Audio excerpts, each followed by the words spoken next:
Hello friends, आप सबका स्वागत है आपके अपने यूट्यूब चैनल फार्मा एमसीक्यू में। देखिए, आज की इस वीडियो में कुछ एमसीक्यूज़ हम लोग डिस्कस करेंगे। ओके, तो ये एमसीक्यू जो है आपके जो सभी फार्मा कॉम्पिटिटिव एग्जाम है उनके लिए वैसे इंपॉर्टेंट रहते ही हैं। अभी जो है हम लोग जो ये एमसीक्यूज़ लेके आए हैं, आपका एम्स का जो एग्ज़ाम देखिए कंडक्ट आपकी जो वैकेंसीज आ रखी है एम्स में, तो उसके लिए हम ये एमसीक्यूज़ इस वीडियो में डिस्कस करेंगे। ओके, तो स्टार्ट करते हैं। और स्टार्ट करने से पहले अगर आप लोग चैनल पर नए हैं, आप चैनल सब्सक्राइब नहीं किया है, चैनल को प्लीज़ सब्सक्राइब कीजिएगा, वीडियो को लाइक करना, शेयर करना, कमेंट करना, बेल आइकन को प्रेस करना, ताकि जाने वाले वीडियोस होते ही उनकी नोटिफिकेशन आप लोगों को मिल सके। देखिए, बहुत से बच्चों के कमेंट्स आए थे, मैम एम्स में जो है एग्ज़ाम की डेट कब आएगी, कब होगा इसका एग्ज़ाम। देखिए, एग्ज़ाम जो है, देखिए जब एग्ज़ाम की डेट आ जाती है उसके बाद हमारे पास टाइम नहीं रहता। या तो 15 डेज़ मिलते हैं या फिर मतलब कि इतना ही टाइम मिलता है, मतलब कि 30 डेज़ से ऊपर तो टाइम मिलता ही नहीं है। और ये सेंटर के एग्ज़ाम है, तो इनकी देखना जब डेट आती एग्ज़ामिनेशन की डेट आएगी तो आपका लगभग आपको 15 से 20 डेज़ का ही टाइम मिलता है। तो आप अपनी प्रिपरेशंस को अच्छे से कंटिन्यू रखिए, बहुत ही अच्छे से प्रिपरेशन कीजिए, ताकि जब आपकी एग्ज़ाम की डेट आए तो आपको ऐसा लगे कि सिर्फ मेरे को तो रिवीजन ही करना है बस। ठीक है, मतलब आपका जो है प्रिपरेशन आपकी हो जानी चाहिए। तो इसकी एग्ज़ाम भी जल्दी होगा, ये नहीं है कि बहुत टाइम लगेगा, इसमें एग्ज़ाम की डेट भी जल्दी आएगी, पर आपको अपनी प्रिपरेशन जो है कंटिन्यू रखनी है। अभी देखिए हमारा क्वेश्चन स्टार्ट करते हैं हम। देखिए, विच of the following respective phase 1 and phase 2 reaction the most common drug bio transformation reaction. देखिए, ड्रग का जो बायो ट्रांसफॉर्मेशन जो हम लोग पढ़ते हैं उसमें आपकी फेज 1 रिएक्शंस आती हैं, फेज 2 रिएक्शंस आती है ना। तो इसमें पूछा है कि जो फेज 1 और फेज 2 रिएक्शंस होती है उसमें जो मोस्ट कॉमन फेज 1 की और मोस्ट कॉमन ही आपको फेज 2 की रिएक्शन बतानी है। अब इसके ऑप्शंस आप लोग देख लीजिए, जो आपको जो ऑप्शंस है ये दिए हुए हैं। ठीक है, तो मैं अभी आपको देखिए ऑक्सीडेशन एंड ग्लूक्यूरोनिडेशन दिया हुआ है, रिडक्शन एंड स्टाइलेशन, हाइड्रोलिसिस एंड ग्लूकोरोनेशन, या फिर oxidation and glutathione conjugation. Okay, तो देखिए जो आंसर है आपका हो जाएगा ऑप्शन ए। जो फेज 1 की जो रिएक्शन होती है उसमें जो मोस्ट कॉमन होती है दैट इज ऑक्सीडेशन, और जो फेज 2 रिएक्शंस में जो मोस्ट कॉमन है वो आपकी है ग्लूक्यूरोनिडेशन। ओके, तो आपका आंसर हो जाएगा इसका ऑप्शन ए, बिल्कुल राइट आंसर हो जाएगा। ओके, अभी देखिए थोड़ा सा मैंने इसके बारे में लिखा हुआ है कि जो फेज 1 रिएक्शंस होती है इनको क्या बोलते हैं, नॉन सिंथेटिक रिएक्शंस भी बोलते हैं। ठीक है, तो इसमें आपके कौन कौन सी रिएक्शंस आती है फेज 1 में, oxidation, reduction, hydrolysis, cyclization and decyclization. अगर सिंपल क्वेश्चन पूछना होगा तो ऐसे पूछ लेंगे फेज 1 रिएक्शंस कौन सी हैं, फेज 2 रिएक्शंस कौन सी, आपको उनके नाम पता होने चाहिए, और जो मोस्ट कॉमन है वो मैंने आपको बता दिया, वो भी आपको पता होना चाहिए। ओके, अभी देखिए फेज 2 रिएक्शंस जो होती है इनको सिंथेटिक रिएक्शंस बोलते हैं और कॉन्जुगेशन रिएक्शंस बोलते हैं। इसमें कौन कौन सी आती है, मिथाइलेशन आती है, सल्फेट कॉन्जुगेशन आती है, एसिटाइलेशन आता है, ग्लूक्यूरोनाइड कॉन्जुगेशन आता है, ग्लूटाथायोन कॉन्जुगेशन, ग्लाइसिन कॉन्जुगेशन। तो ये सारी आपके फेज 2 रिएक्शंस में आती है। ओके, अभी नेक्स्ट क्वेश्चन देखिए हमारा, विच one of the following drug has positive inotropic and negative chronotropic action. ठीक है, तो कौन सी ड्रग है जिसका पॉजिटिव आइनोट्रोपिक एक्शन होता है, नेगेटिव क्रोनोट्रोपिक एक्शन होता है। ऑप्शंस में डोपामिन, एपिनेफ्रिन, डिजॉक्सिन, आइसोप्रिनालिन आपको दिया हुआ है, आपका आंसर हो जाएगा ऑप्शन सी। डिजॉक्सिन जो होता है इसका पॉजिटिव आइनोट्रोपिक होता है एक्शन, और नेगेटिव क्रोनोट्रोपिक। ठीक है, पॉजिटिव आइनोट्रोपिक मतलब क्या है कि ये फोर्स ऑफ कॉन्ट्रैक्शन को इंक्रीज करती है जो डिजॉक्सिन है, और नेगेटिव जो आपका है क्या, क्रोनोट्रोपिक मतलब कि जो हार्ट रेट है उसको डिक्रीज करती है। ठीक है, तो ये ध्यान रखना। पॉजिटिव ये लिखा हुआ है, पॉजिटिव क्रोनोट्रोपिक मतलब कि हार्ट रेट इंक्रीज करेंगे, नेगेटिव में मतलब डिक्रीज करेंगे। पॉजिटिव आइनोट्रोपिक में फोर्स ऑफ कॉन्ट्रैक्शन इंक्रीज होगा, नेगेटिव आइनोट्रोपिक में फोर्स ऑफ कॉन्ट्रैक्शन क्या होगा, डिक्रीज होगा। ओके, अभी आपका नेक्स्ट क्वेश्चन है, which of the following therapeutic class has been proved clinically as a first line therapy for heart failure and has shown decrease hospitalisation, improved symptoms and delayed disease progression. ठीक है, तो कौन सी class की drug की बात हो रही है, देखिए कार्डियोग्लाइकोसाइड्स दिया है, एसी इनहिबिटर्स दिया है, रेनिन एंटागोनिस्ट, नाइट्राइड्स। तो हमारा आंसर हो जाएगा इसका ऑप्शन बी हो जाएगा, एसीई इनहिबिटर्स जो होते हैं ना, इसमें कौन सी ड्रग आती है, प्रिल वाली ड्रग आती है ना, कैप्टोप्रिल, लिसिनोप्रिल, इनालाप्रिल, रामिप्रिल, ये सब। नेक्स्ट है, which one of the following glucose transporters is the new drug target for the management of type 2 diabetes. देखिए आपके ऑप्शंस देख लीजिए, sodium glucose linked transporter 2, SGLT2, glucose transporter 1, GLUT1, sodium glucose linked transporter 1, SGLT1, या फिर glucose transporter 2, GLUT2। देखिए इसमें जो आपका आंसर पहले आप लोग देख लीजिए, इसका आंसर हो जाएगा option A, sodium glucose linked transporter 2, SGLT2 होते हैं। ओके, अभी थोड़ा देखिए मैंने इसके बारे में लिखा हुआ है। जो SGLT2 इनिबिटर्स होते हैं, ये जो होते हैं इसमें ग्लीफ्लोजिन वाली ड्रग आती है, ठीक है, या फिर फ्लोजिन से। तो ये क्या होती है, are a class of medication that modulate sodium glucose transport protein in the nephron, ठीक है। नेफ्रॉन मतलब कि जो फंक्शन यूनिट होती है किडनी की, ओके। तो इसमें बेसिकली होता क्या, देखिए, they act by inhibiting sodium glucose transporter protein 2 जो होता है SGLT2 को क्या करते हैं, इनिबिट करते हैं। ये SGLT2 इनिबिटर्स को यूज़ करते हैं किसमें, treatment of type 2 diabetes mellitus में। SGLT2 जो होता है मेजर ट्रांसपोर्ट प्रोटीन होता है, जो क्या करता है, प्रोमोट करता है किसको, reabsorption from the glomerular filtration, ठीक है, ग्लूकोज बैक इनटू सर्कुलेशन, ठीक है, ग्लूकोज को क्या करता है, रीअब्जॉर्ब कराता है, ठीक है, and is responsible for approximately 90% of kidneys glucose reabsorption. देखिए अब ये SGLT2 है, ग्लूकोज को रीअब्जॉर्ब करा रहा है, ठीक है, 90% तक ग्लूकोज को। अभी क्या करेंगे, इसको इनिबिट कर देंगे तो ग्लूकोज जो है रीअब्जॉर्ब नहीं हो पाएगा, एक्सक्रीट आउट हो जाएगा। तो ये तो चाहिए होता है, ग्लूकोज को ही तो कम कराना होता है ना, ओके। देखिए बाय इनिबिटिंग SGLT2 ग्लीफ्लोजिन जो होती है, ये क्या करता है, prevent the kidneys reuptake of glucose, ठीक है, जो ग्लूकोज का रीअपटेक है, रीअब्जॉर्प्शन है, उसको प्रिवेंट करते हैं from the glomerular filtrate and subsequently lower glucose level in the blood में ग्लूकोज का लेवल कम हो जाएगा, promote the excretion of glucose in the urine, okay. तो इसमें आपके एग्जाम्पल्स में भी कई बार क्वेश्चन आता है SGLT2 इनिबिटर्स कौन कौन से होते हैं। तो एग्जाम्पल्स में ये ग्लीफ्लोजिन वाली ड्रग आएंगी, कैनाग्लीफ्लोजिन, डापाग्लीफ्लोजिन, एम्पाग्लीफ्लोजिन हो गया, एर्टिग्लीफ्लोजिन, इप्राग्लीफ्लोजिन या ल्यूसियोग्लीफ्लोजिन, ये सारी ड्रग्स SGLT2 इनिबिटर्स में आ जाएंगी, ओके। अभी नेक्स्ट क्वेश्चन है हमारा, Which one of the following mode of HIV transmission carries highest relative risk of infection with single exposure? देखिए, transfusion of blood and blood products, perinatal from mother to child, sexual contact with infected partner, syringes sharing with drug addicts। तो सबसे ज़्यादा जो इसमें risk होता है तो ये होता है option A, transfusion of blood and blood product, okay. Answer A आपका बिल्कुल राइट हो जाएगा। Next which of the following are the critical neurotransmitter playing major role in depression? तो कौन से जो न्यूरोट्रांसमीटर है जिनका रोल होता है डिप्रेशन में, देखिए कौन कौन से होते हैं। अभी एक बार ऑप्शन देखिए, acetylcholine, norepinephrine, dopamine, norepinephrine, serotonin, dopamine and gamma amino butyric acid जो गाबा होता है, या acetylcholine, serotonin and gamma amino butyric acid. देखिए तो आपका आंसर जो है इसमें क्या हो जाएगा, ऑप्शन बी, डोपामिन होता है, नॉरएपिनेफ्रिन होता है और सीरोटोनिन होता है, ठीक है, ऑप्शन बी। नेक्स्ट है, a 55-year-old man is under DOTS treatment for pulmonary tuberculosis for the last 4 months, ठीक है। तो सबसे पहले तो डोट्स की फुल फॉर्म आपको एक तो पता होनी चाहिए क्या होती है, ओके। कमेंट में आप मुझे बताना क्या है इसकी फुल फॉर्म, ठीक है। Now he has developed symptoms of peripheral neuritis, which one of the following is a right addition to his therapy to management peripheral neuritis, ठीक है।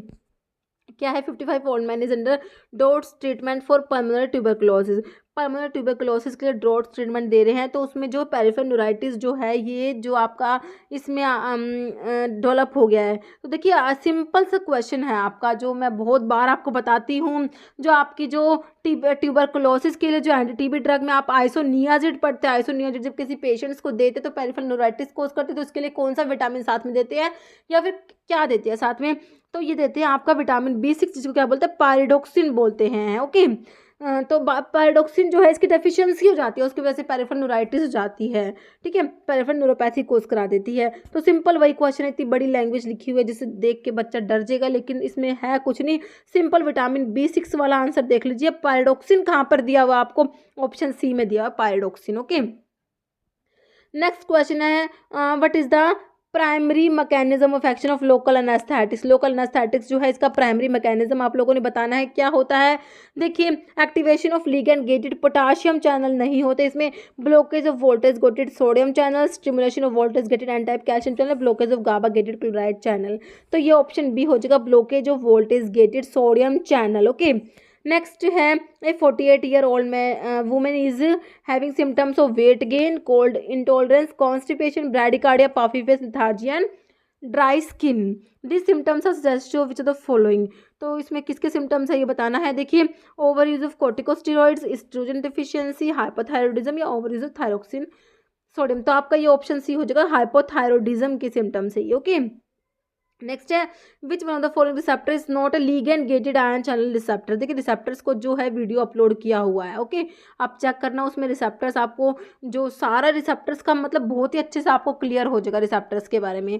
तो आपको इसमें पूछा कि लिगेंड गेटेड आयन चैनल्स कौन सा नहीं है। देखिए निकोटिनिक रिसेप्टर, देखिए जो आपके एक मस्करेनिक होते हैं एक निकोटिनिक होते हैं। तो मस्करेनिक तो होते हैं आपके जी प्रोटीन कपल रिसेप्टर्स में आते हैं, और निकोटिनिक जो होते हैं ये आपके लिगेंड गेटेड आयन चैनल्स में से आते हैं। ओके 5st3 के जो 5st3 रिसेप्टर है ना ये लिगेंड गेटेड आयन चैनल्स में से आता है, बाकी नहीं आता। जो 5st3 है ना वो लिगेंड गेटेड आयन चैनल्स में आता है। गाबा में गाबा ए और गाबा बी होते हैं ना, तो गाबा ए जो है ये लिगेंड गेटेड आयन चैनल्स में से आता है, गाबा बी जो है वो जी प्रोटीन कपल रिसेप्टर्स में से आता है। बाकी ये तीनों हो गए, तो आपका आंसर क्या रिमेनिंग क्या बचा, ऑप्शन डी बचा। जो H2 रिसेप्टर्स है ये लिगेंड गेटेड आयन चैनल्स नहीं होते। ओके तो आपका ऑप्शन डी बिल्कुल राइट हो गया। नेक्स्ट है which one of the following class of drug को side effect like dryness of mouth, tachycardia, urinary retention, constipation, blurring of vision, precipitation of glaucoma, drowsiness and impairment of cognition. तो कौन सी class की drug के side effect आपको ये दिए हुए हैं। देखिए anti adrenergic, anti cholinergic, anti serotonergic, anti dopaminergic. देखिए ये एंटी कोलिनर्जिक ड्रग के आपको साइड इफेक्ट दे। देखिए कोलिनर्जिक्स जो आपकी कोलिनर्जिक्स ड्रग्स होती हैं तो उसमें क्या सारे सारे सिक्रेशंस इंक्रीज होते हैं, एंटी कोलिनर्जिक में सारे सारे सिक्रेशंस डिक्रीज होते हैं, तो उसकी वजह से आपका ड्राइनेस ऑफ माउथ हो जाएगा है ना, और इसमें ड्राइनेस ऑफ माउथ हो जाएगा, यूरिनरी रिटेंशन हो जाएगा, ठीक है, और इसमें कॉन्स्टिपेशन हो जाएगा, ठीक है, हार्ट रेट जो है इसमें इंक्रीज हो जाएगा, ठीक है। तो आपका ये सारे के सारे किसके हैं, एंटी कोलिनर्जिक जो हैं उनके साइड इफेक्ट दिए हुए हैं। ऑप्शन आपका बी बिल्कुल राइट हो जाएगा। Next which of the following cytokine are the most important regulators in inflammation are the target for anti inflammatory agents in rheumatoid arthritis, ठीक है। तो आपको रूमेटॉइड अर्थराइटिस का अगर की ड्रग्स का क्लासिफिकेशन पता है तो बिल्कुल सिंपल क्वेश्चन आप लोगों के लिए। ऑप्शंस में देखिए tumour necrosis factor alpha and interleukin 1, acetylcholinesterase and eicosanoids, leukotrienes and isoprostanes, adhesion factor and monoamine oxidase, ठीक है। तो देखिए इसमें जो है आपका आंसर हो जाएगा, आप जो पढ़ते हैं तो उसमें पढ़ते हैं ना TNF अल्फा इनिबिटर्स पढ़ते हैं, इंटरल्यूकिन 1 एंटागनिस्ट, इसमें एनाकिंड्रा आता है आप लोगों का है ना, तो ये वही है। तो आपका आंसर हो जाएगा ऑप्शन ए। ओके नेक्स्ट है which one of the following is a false statement, कौन सा है जो इनमें से गलत है किसके लिए, for competitive antagonist. Competitive antagonist जो है उनके लिए कौन सा स्टेटमेंट रोंग है, गलत है, ये बताना है। देखिए क्वेश्चन ऑप्शन देखिए इसके, इसमें ऑप्शंस में देखिए, हाँ they have an affinity for the agonist binding site on receptor, ठीक है। तो बिल्कुल सही बात है, एफिनिटी होती है, जो ये एंटागनिस्ट है कॉम्पिटिटिव एंटागनिस्ट होती है इनकी एफिनिटी होती है for agonist binding site on receptor, ठीक है, बिल्कुल सही बात है। They have no intrinsic activity, बिल्कुल सही बात है, इनकी कोई इंट्रिंसिक एक्टिविटी नहीं होती है, भी सही है। They cause parallel rightward shift of control dose response, DRC जो होता है उसको राइटवर्ड शिफ्ट करते हैं, भी बिल्कुल सही बात है। अभी बचा आपका ऑप्शन डी, वही आंसर हो जाएगा फॉल्स जो पूछा है इसमें, ठीक है। बाकी इसको एक बार हम पढ़ लेते हैं। इसमें लिखा है maximum response of the agonist can not be achieved in their presents by increasing the concentration of agonist, ठीक है। तो ये बिल्कुल गलत है, जो एगोनिस्ट की कंसंट्रेशन को अगर इंक्रीज करेंगे तो मैक्सिमम रेस्पॉन्स जो है वो प्रोड्यूस हो सकता है, ठीक है। तो इसमें यही फॉल्स लिखा हुआ, ऑप्शन डी आपका राइट हो जाएगा। बाकी मैंने कंपिटिटिव एंटागोनिस्ट के बारे में कुछ लिखा हुआ है, थोड़ा सा देखिए यहाँ पे पढ़ लेते हैं। देखिए कंपिटिटिव एंटागोनिज्म में क्या होता है, जो एगोनिस्ट होता है वो केमिकली सेम होता है, सिमिलर होता है, एगोनिस्ट के जैसा होता है, केमिकली क्या होता है एगोनिस्ट से सिमिलर होता है। तो क्या करता है, कंपीट करता है इसके साथ और बाइंड हो जाएगा same side to the exclusion of the agonist molecule, जहां से बाइंड होना था वहां पर जाके बाइंड हो जाएगा। ओके क्योंकि जो एंटागनिस्ट जो है इसकी एफिनिटी तो है बट कोई इंट्रिंसिक एक्टिविटी नहीं होती, तो इसलिए कोई भी रेस्पॉन्स प्रोड्यूस नहीं होता। और जो लोग DRC डोज रिस्पॉन्स कर्व होता है एगोनिस्ट का वो शिफ्ट हो जाएगा कहाँ पर, राइटवर्ड शिफ्ट हो जाएगा। ओके जो आपके ऑप्शन में लिखा हुआ था since the antagonist binding is reversible, ठीक है, जो एंटागोनिस्ट बाइंडिंग है ये रिवर्सिबल होती है, depend on the relative concentration of agonist and antagonist molecule, ठीक है। तो ये बाइंडिंग जो है रिवर्सिबल और किस पर डिपेंड करती है, relative concentration of the agonist and antagonist, ठीक है। तो इसलिए जो हायर कंसंट्रेशन, अगर एगोनिस्ट की कंसंट्रेशन ज़्यादा हो जाएगी तो उससे क्या लोग जो ओवरकम हो सकता है, ठीक है। तो ये सब आपका है कंपैरेटिव एंटागोनिज्म के बारे में, थोड़ा सा आप इसको देख लेना। ओके आपका नेक्स्ट क्वेश्चन है, देखिए atypical antipsychotics differ from the typical antipsychotics in various ways that define them atypical, which one of the following is not a defining property of atypical antipsychotics की कौन सी डिफाइनिंग प्रॉपर्टी नहीं है। देखिए atypical जो देखिए एक तो आपके टिपिकल एंटीसाइकोटिक्स होता है जो आप फिनोथायाजिन्स टाइप जो हेलोपेरिडोल में बिटायरोफिनोन जो आपके सारे जो एंटीसाइकोटिक्स पढ़ते हैं ना, और एक एटिपिकल होते हैं। एटिपिकल में आपका जैसे क्लोजापिन, ओलेंजापिन, क्विटियापिन है ना, जिप्रासिडोन, एरिपिप्राजोल, ये सब आपके आते हैं जो एटिपिकल में आते हैं। तो एटिपिकल जो एंटीसाइकोटिक्स हैं तो उनकी क्या क्या प्रॉपर्टी होती थी। देखिए जो टिपिकल एंटीसाइकोटिक्स होते हैं, प्रोलैक्टिन जो होता है, देखिए डोपामिन जो एंटीसाइकोटिक ड्रग क्या करेंगी, डोपामिन के लेवल बढ़ जाता है तो कम कराती है ना ये, है ना। तो इसकी वजह से क्या होता है, डोपामिन कम होगा तो प्रोलैक्टिन का लेवल ज़्यादा हो जाता है, ठीक है। तो ये टिपिकल एंटीसाइकोटिक्स कराती हैं। तो लेकिन एटिपिकल जो है उनमें ये नहीं होता, कुछ एक दो एक्सेप्शन तो होते हैं, बाकी ज़्यादा प्रोलैक्टिन के लेवल को राइज नहीं करती ये एटिपिकल, ओके। और बाकी जो एक्स्ट्रा पिरामिडल साइड इफेक्ट होते हैं वो भी कम होते हैं। देखिए अभी मैं इसको आपको ऑप्शन बताती हूँ। देखिए सस्टेन्ड हाइपर प्रोलैक्टिनीमिया, तो ये प्रोलैक्टिन के लेवल को बढ़ाती नहीं है। तो आपका वैसे फॉल्स पूछा तो आंसर तो ऑप्शन ए ही राइट हो जाएगा।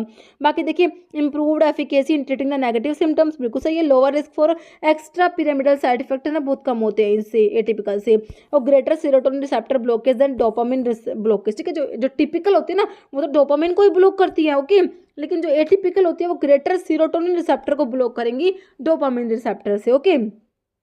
तो आपका आंसर हो गया ऑप्शन है कि सस्टेन्ड हाइपर प्रोलैक्टिनीमिया जो है ये कोज नहीं करती, इसमें एक एक्सेप्शन होता है, प्रोलैक्टिन के लेवल को राइज कराते हैं। बाकी जो एटिपिकल एंटीसाइकोटिक्स होती है वो प्रोलैक्टिन के लेवल को राइज नहीं कराती, ओके। नेक्स्ट क्वेश्चन है, which one of the following drug produce significant relaxation of both venules and arterioles, ठीक है। आर्टरी और वेन दोनों को डायलेट कराएंगे, कौन सी। आपका एंटी हाइपरटेंसिव ड्रग के क्लासिफिकेशन सिंपल क्वेश्चन है, hydralazine, minoxidil, diazoxide, sodium nitroprusside. तो आपका सोडियम नाइट्रोप्रोसाइड जो होता है ये आर्टरीज और वेन दोनों को डायलेट कराएगा। बाकी हाइड्रोलाजिन, डायजोक्साइड और मिनॉक्सिडिल जो होते हैं ये आपके आर्टीरियोलर डायलेटर में आते हैं। देखिए वैसोडाइलेटर्स में आपके आर्टीरियोलर होते हैं जो आर्टरीज को डायलेट करते हैं, उसमें आपका मैं आपको एमडीएस से याद करना बताती हूँ ना, मिनॉक्सिडिल आता है, डायजोक्साइड, हाइड्रोलाजिन आता है। और जो आर्टरीज और वेन दोनों को डायलेट करते हैं उसमें सोडियम नाइट्रोप्रोसाइड आ जाएगा, ओके।